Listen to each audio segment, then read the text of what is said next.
sempre iluminado aqui, iluminado literalmente, né? Porque a luz da casa dele é super bonita, como também a luz da casa do meu querido Marcelo Dias. Marcelo Dias, bem-vindo. Eu tô assim, perplexo também com a história da Conmebol, né?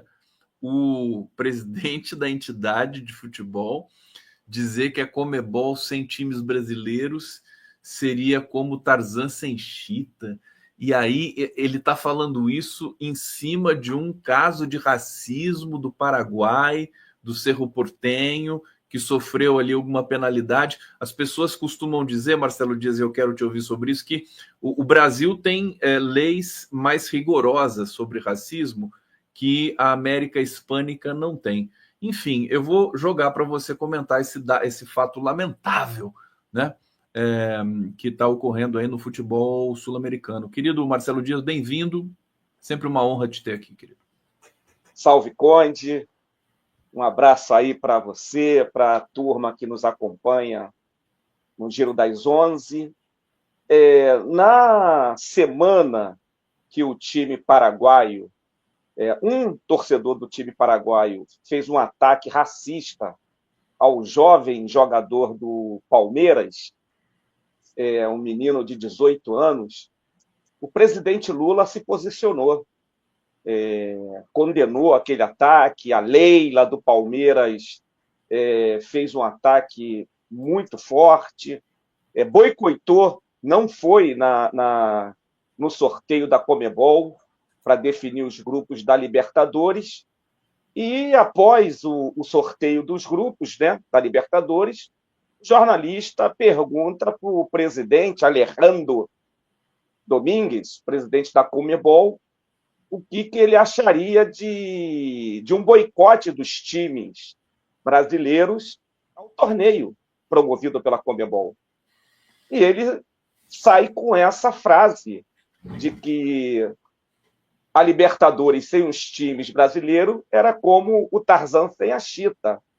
Então, a gente assiste, Conde, quando tem um jogo da seleção brasileira contra a seleção argentina, contra a seleção paraguaia, a gente assiste as manifestações racistas desses torcedores contra os nossos jogadores, chamando nossos jogadores de macaquitos. Isso então, é histórico, né? É histórico, como você colocou.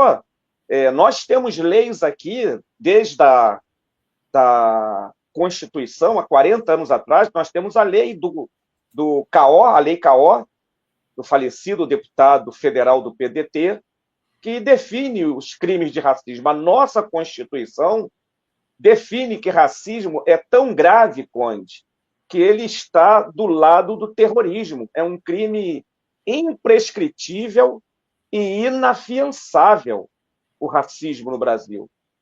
Nos países europeus, na Espanha, por exemplo, em Portugal, nos países hispânicos da América, não tem leis de combate ao racismo. Então, eles continuam com essa prática. O time do Paraguai foi punido com míseros R$50 mil.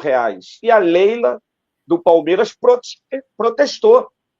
E agora, mais uma vez, o governo federal, o governo do Brasil, solta uma nota contundente contra o presidente da Conmebol. A Leila, mais uma vez, a CBF.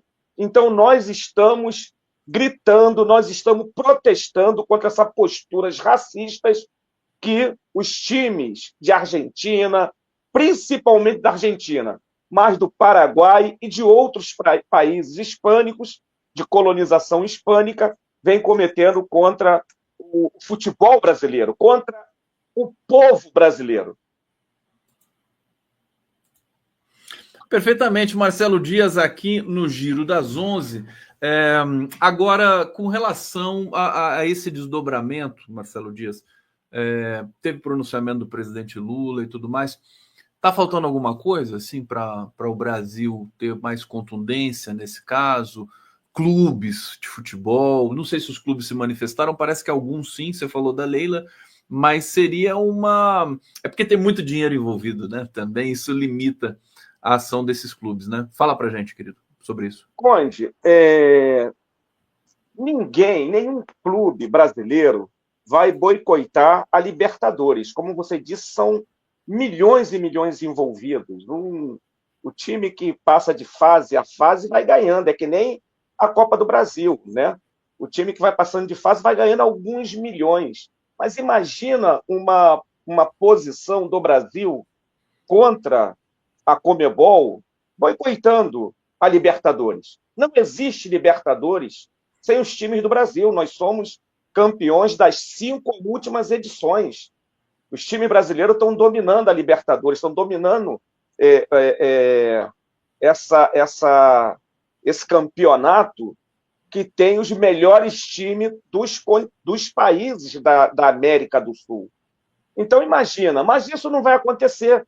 Mas a CBF, a Libra, que é a liga que congrega as maiores equipes do Brasil, junto com o governo federal, o Ministério do Esporte, eu vi a posição, Conde, do presidente Lula, do governo federal, mas eu não vi nenhuma manifestação do Ministério do Esporte do nosso país. Cadê o Ministério do Esporte? Fica o Lula sozinho. É o que a gente tem dito, é o que o Sidônio tem colocado. Não é o presidente que tem que tomar frente. O seu ministério tem que estar à frente da defesa do nosso povo. Então, eu não sei qual é a posição. A ficha ainda não caiu, né? O Lula alertou, o Sidônio alertou e o ministério continua ali recolhido, né? Todo ele. Continua calado. É o presidente da nação, é o presidente da República. A CBF tinha que seguir esse bonde. Eu saúdo aqui a presidenta do Palmeiras. Também não sei se ela tomaria essa decisão se fosse um jogador de um outro time. Mas foi do time dela, o Luigi, um menino de 18 anos. Teve um outro também que eu esqueci o nome agora, foram 2. Mas esse eu me lembro bem porque eu vi a entrevista dele chorando. Sim. Imagina, Conde, um garoto de 18 anos sofrendo isso. O que acontece na sua saúde mental? Não, e ele ainda disse, falou, nós somos formação, nós estamos aprendendo aqui. Né? Nós não podemos ser... o Luigi realmente mostrou uma maturidade, uma coisa muito forte. Ô Marcelo, voltando a essa questão do Ministério, me passou aqui com a sua fala, me passou pela cabeça o seguinte, que o significado da nomeação da Glaze também possa passar por isso, porque a Glaze ela é do enfrentamento, né? Ela não se esconde e continua não se escondendo agora que virou ministra, porque ela falou, por exemplo, do Eduardo Bolsonaro, falou, isso aí é uma encenação. Quer dizer, eu acho que a Glaze é para ser exemplo para os outros ministros nesse sentido também. O que você acha disso? O perfil da Glaze Hoffmann diante da... Olha, Conde, quando o Lula anunciou, eu confesso que eu fiquei apreensivo. Eu também. Eu fiquei apreensivo porque eu estava com aquela ideia de que nós temos que nos acertar com o Centrão. Infelizmente, nós temos 68, 70 deputados e 513. Então, e somando toda a esquerda, o PCdoB, PSB, que é meio, sei lá, se é esquerda, votaram no impeachment da Dilma, não esqueço disso, PSOL, nós estamos aí 100, 1/5. Então, eu fiquei apreensivo. Mas ela está se saindo muito bem. A gente está tendo uma informação que eu não tinha, que ela tem uma relação excelente com o Hugo Mota, que ela trabalhou a bancada do PT, os deputados federais do PT, para apoiar a candidatura do Hugo Mota à presidência da Câmara. E ela está ali, ela fez algo extraordinário. O noticiário que estava aí na grande mídia, na mídia corporativa, na mídia anti-governo Lula, é que o orçamento seria votado em abril, quando o presidente da Câmara e do Senado voltasse da viagem ao Japão com o Lula, que o Lula convidou os dois para viajarem com ele. Né? E ela conseguiu algo inédito. Está marcada agora a votação do orçamento. Então, ela está saindo muito bem. Ontem o lançamento que o Lula apresentou, o projeto da isenção do imposto de renda para 5 mil. Foi ontem, né, Conde? Sim, E como você disse aqui na live, não sei se foi com o Folena, não é só isenção para quem ganha 5 mil, mas tem uma escadinha até 7 mil. E a isso. Gleice está saindo muito bem. Eu estou surpreso positivamente pelo desempenho que ela vem tendo. É do enfrentamento.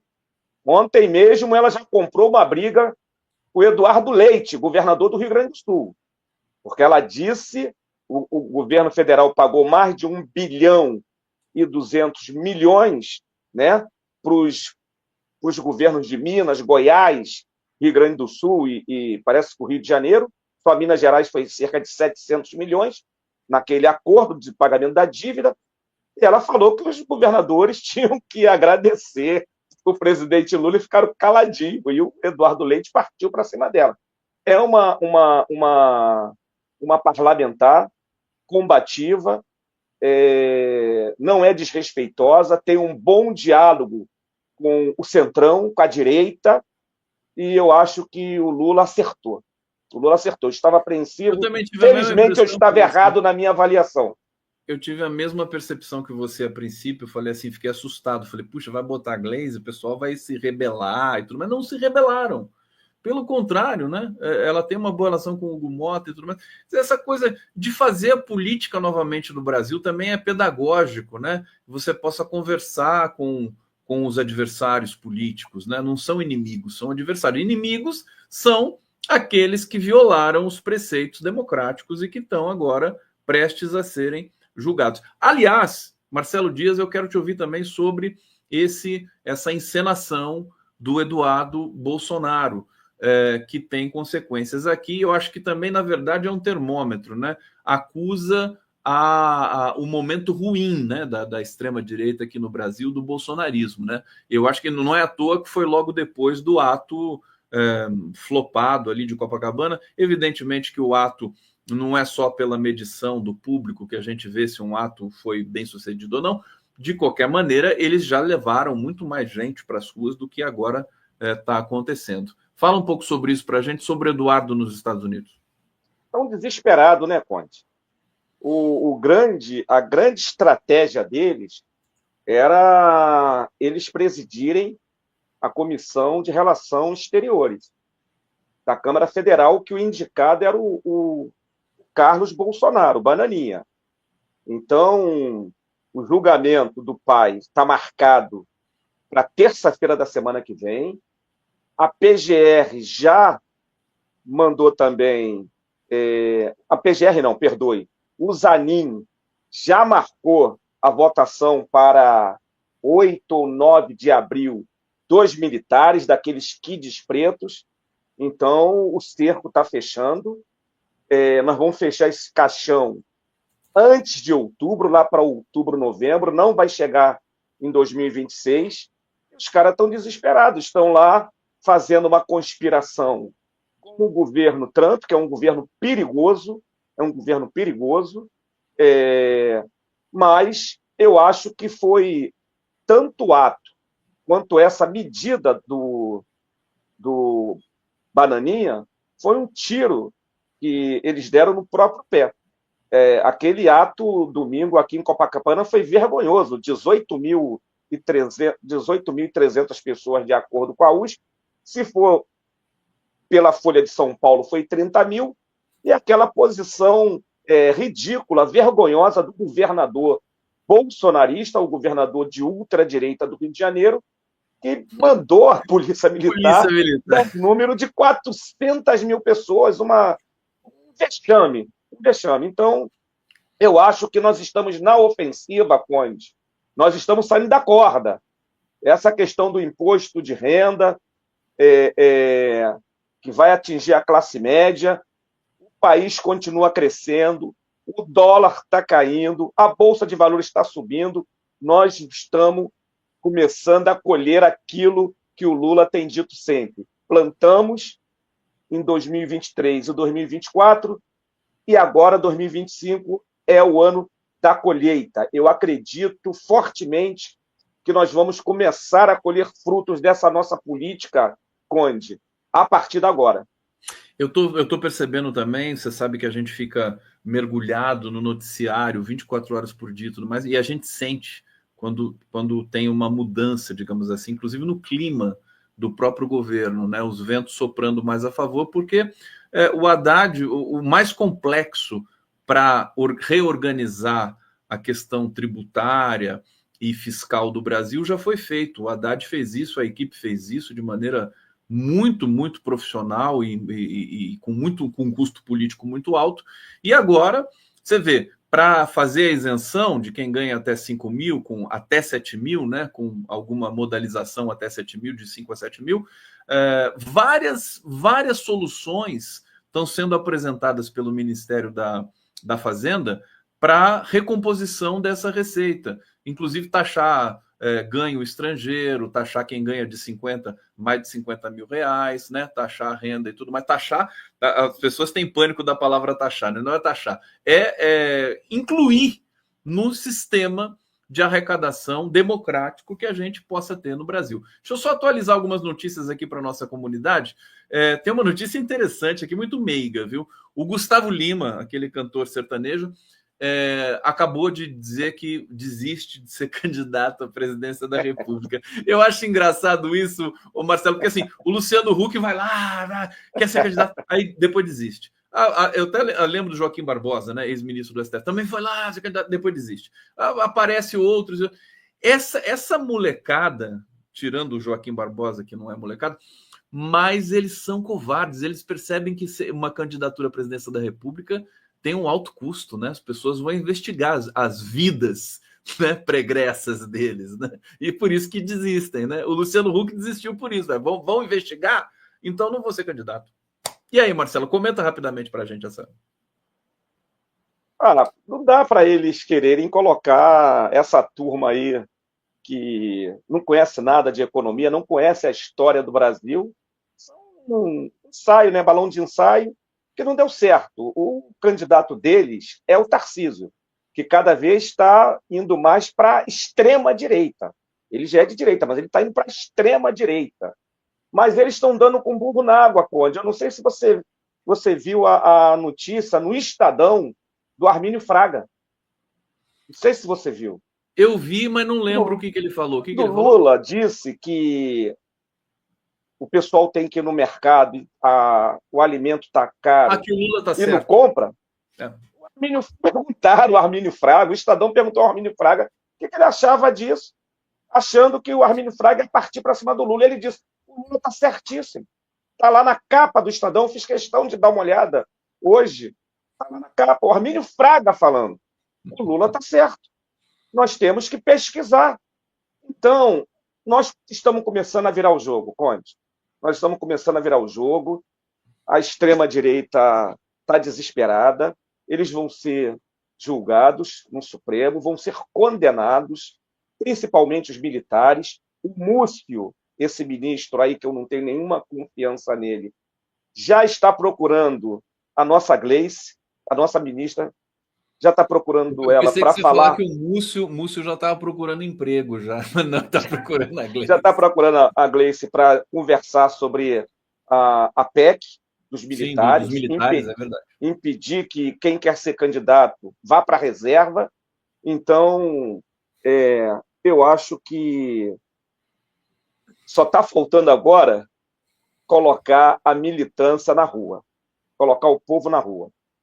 Eu acho o que o pessoal aqui no bate-papo está falando, estão comentando, e existe sempre, na esquerda, sempre tem uma discussão conceitual sobre ir para as ruas ou não, se o momento é esse, se não é esse, e a gente fica até, enfim, fica sensualizando o tema, né? Conceitualizando o tema. O que você acha, Marcelo? Porque já marcaram uma manifestação para o dia 30, pedindo prisão do Bolsonaro e sem anistia.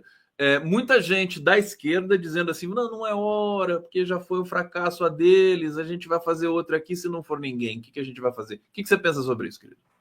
Eu acho que temos que ir para a rua sim, dia 30. Temos que botar o bloco na rua.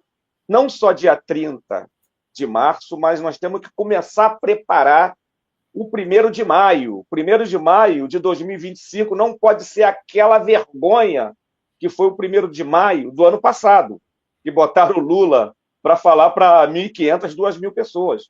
Nós temos a CUT, as centrais dos movimentos populares, o movimento negro, o movimento contra a anistia, tem que ir para a rua. Nós não podemos travar a luta somente no parlamento, a luta institucional.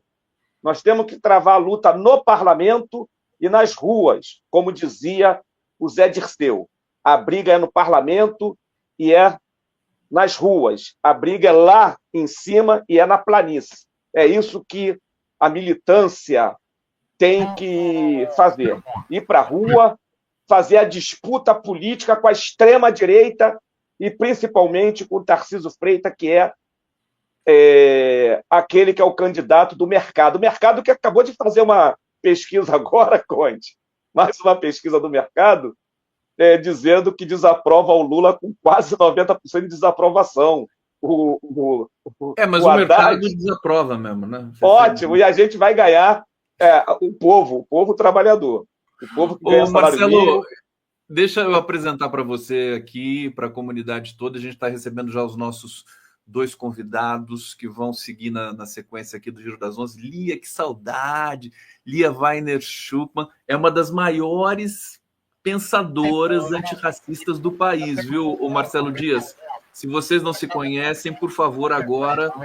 Lia, tudo bom? Você conhece o Marcelo? Lia? Tá ouvindo a gente? Tá sem som, tá sem som. O teu som não veio, realmente. Alguma coisa. A imagem tá ótima, mas temos algum problema no seu áudio. Tenta sair e entrar de novo. Caso não dê certo, você entra com o celular, tá? Bom, e aqui o Lindbergh Nascimento. O Lindbergh, que não é o Farias, porque o Farias falava aqui, mas é o Nascimento. Nascimento Júnior. Tudo bom, Lindbergh, querido? Geógrafo, está aqui presente para falar um pouco da política de cotas da UFSC. Você tá bom, querido? Bom dia, Conde. Bom dia, Marcelo. Estava escutando faz uma meia hora o debate com vocês, eu fico aqui xingado, né?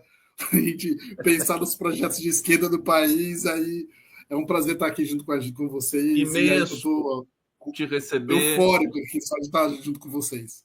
Muito bom para a gente também. Marcelo Dias, para a gente encerrar, eu quero que você comente União Africana exigindo a reparação aos colonizadores escravocratas. Qual a informação que você tem nesse sentido? Por favor, para a gente terminar aqui. Só para informar o Lindbergh, que eu vou ficar aqui, porque esse tema me interessa muito, Lindbergh. Conde, em 2001, teve a 3ª Conferência Internacional da ONU contra o racismo na África do Sul, em Durban, que o presidente Mandela, o nosso querido Madiba, presidiu essa conferência. Eu estava lá em 2001. Nós lutamos, os países africanos lutaram para incluir na Declaração de Durban a reparação dos europeus, dos países europeus, aos países africanos e à diáspora africana. E perdemos. Perdemos os Estados Unidos, a delegação dos Estados Unidos, a delegação de Israel, aliada com a delegação europeia, derrotou essa política de reparação dos europeus ao colonialismo, à escravização nas Américas. E agora, em fevereiro, não sei se a Lia está sabendo dessa informação, em fevereiro, numa reunião da União Africana em Addis Abeba, capital da Etiópia, foi aprovado que a escravidão é um genocídio, é um crime de guerra contra a humanidade. E estão pedindo reparação ao continente africano. O primeiro-ministro da Inglaterra já pulou, o primeiro-ministro de Portugal já pulou. Vai ser um embate muito grande entre o continente africano, entre a diáspora africana, a negrada do Brasil, do Haiti, dos Estados Unidos, da Colômbia, nesse embate contra os europeus. E uma das brigas que nós estamos travando há muito tempo, Lia, para finalizar, e Lindbergh, é que os objetos de arte que foram sequestrados, foram roubados do continente africano, que enriquece os museus dos países europeus, sejam devolvidos para o continente africano. Uau, que porrada isso! Lia, vamos ver se o microfone da Lia está funcionando agora. Oi, Lia. Agora eu entro no celular. Oi, boa tarde. Tudo bom, Lia? Olha, eu vou até pedir para você fazer um comentário. Eu vi. Peraí, que tem um ruído aqui. Deixa eu ver se é da Lia. Deixa eu ver aqui. É da Lia. É da Lia. Eu acho o seguinte: você está usando fone de ouvido com microfone embutido, minha querida Lia? Se for isso, não? Não. Não? Não, eu estou no celular. Agora melhorou, né? Agora. Vamos ver se mantém. Comenta para a gente esse evento que o Marcelo acabou de falar. Então, eu acho que é um ganho, né? Porque a questão central é que a gente não tem política de reparação para a população negra. Mesmo as cotas não é uma política de reparação, ela é uma política antidiscriminatória. Ou seja, se uma pessoa está sofrendo discriminação hoje em dia, ela recebe uma política antidiscriminatória. Por isso que funciona para os PCDs, né? Ou para a população que sofre discriminação sistemática no Brasil de hoje. Mas política de reparação, que é fundamental para combater as desigualdades, de fato, não tem, e não teve políticas de reparação com o continente africano. Imaginem o que é um continente em que as pessoas foram retiradas de lá, foi dividido, e toda a riqueza foi retirada, continua sendo pelo nióbio, tudo isso, a qual você quer que a geopolítica seja competitiva de forma igual. Né? E sem reparação nenhuma, depois de expropriação, expoliação, roubo de pessoas, fazer pessoas virarem mercadoria. Então, assim, já é um início de uma conquista e muito mais, né, que precisamos. Muito mais, que bom. Agora está tudo certo. Tem um ruído ainda aqui que deve ser, parece que é do meu microfone. Vamos rezar, né? Oremos, como a gente diz no popular. Obrigado, Lia, querida, por fazer esse comentário, ainda na presença do Marcelo Dias, de quem eu me despeço agora, agradecendo imensamente sua presença aqui. Marcelo, brigadíssimo. A gente vai seguir com a pauta das cotas que te interessa. Você fica aqui no bastidor acompanhando a gente.